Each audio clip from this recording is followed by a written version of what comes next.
Bonjour à toutes et à tous, comment ça va? Comment allez-vous?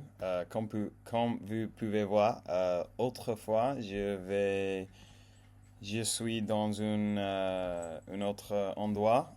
Aujourd'hui, en fait, je suis dans la maison de mes parents en Southampton, en Angleterre.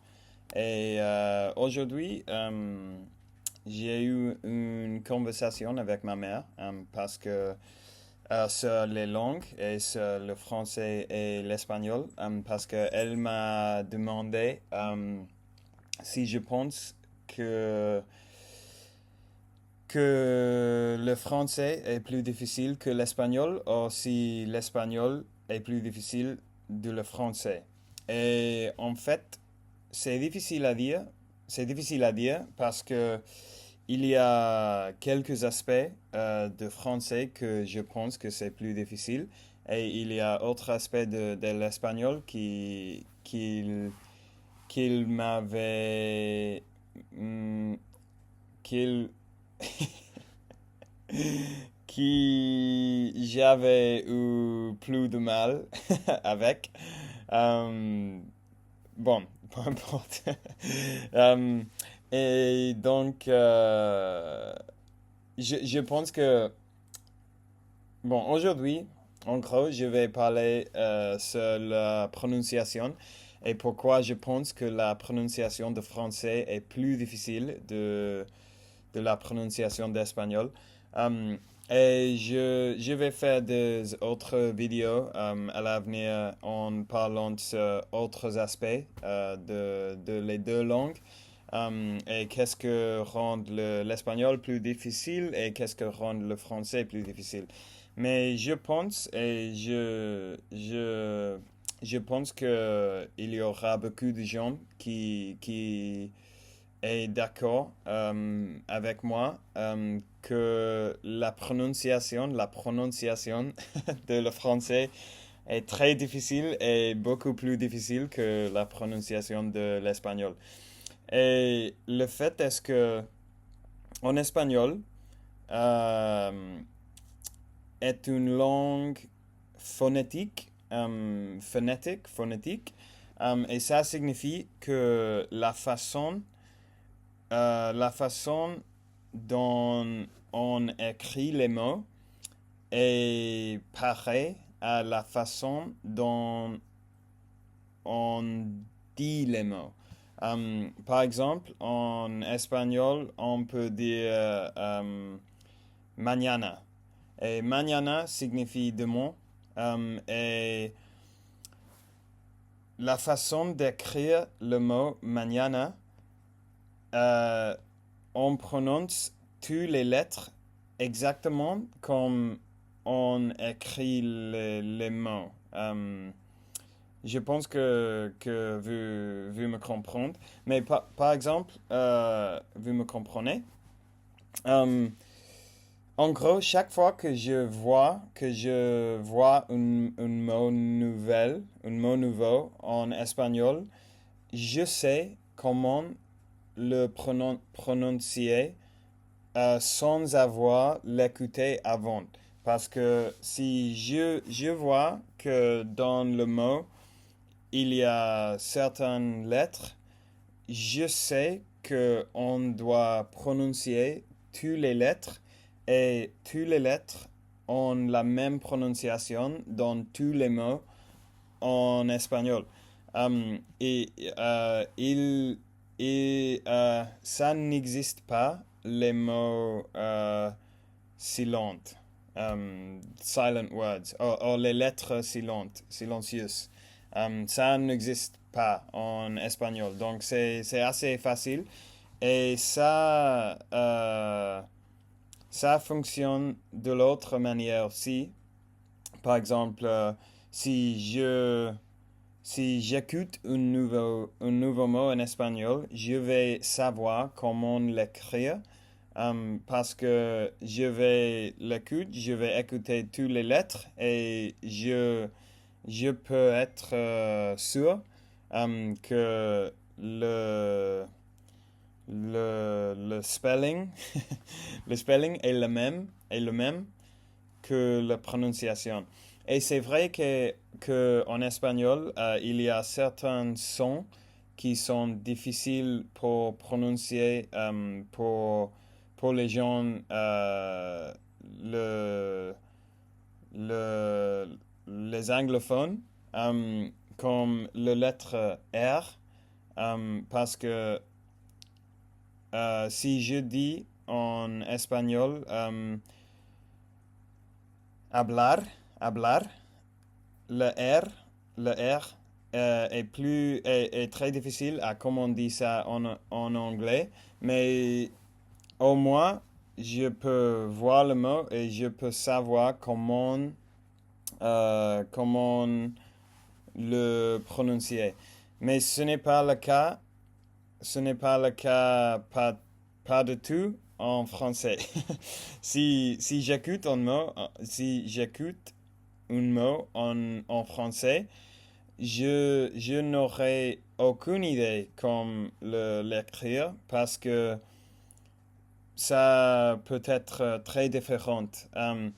Par exemple, le mot, je sais pas, euh, il, comme on a il et elle, mais on a aussi il pour multiples personnes, mais la prononciation c'est égal, est égal, et la prononciation est pareille, est la même, mais on l'écrit différent parce que si il y a beaucoup de gens là, je peux dire ils sont là, ils sont là. Mais si il y a seulement une personne, un gars par exemple, je dirais il est là. Et c'est vrai que le mot que suit le premier mot est différent et pour ça on sait que le spelling est différent. Euh, J'ai beaucoup de mal à expliquer ça en français. Mais parce que je pense que je peux donner exemple meilleur. Mais par exemple, je vis, il vit, je vivais, il vivait. Comme il y a beaucoup de occasions en français où la prononciation est pareille, mais le écrivation, the spelling est différente. Et aussi, quand je vois un mot en français, euh, je ne saurais pas, je ne saurais pas comment le prononcer. Euh, Parce que avant de le lire et l'écouter en même temps, je peux la deviner, je peux le deviner, I can guess it, mais il est impossible de être 100% sûr euh, parce que il y a pas de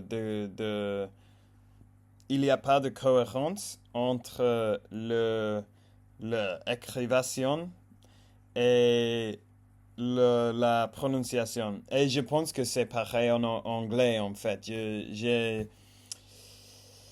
J'ai écouté que l'anglais, il est difficile d'apprendre la prononciation parce qu'on écrit les mots différents à comment on le dit. Et bon, toute sa divagation pour dire que la prononciation est beaucoup plus difficile en français qu'en espagnol. Et aussi, il y a les sons en français, comme le R, qui j'ai beaucoup de mal à prononcer le R français, comme français, vous savez. Euh, je sais pas. Et il y a les trois mots célèbres, un, un,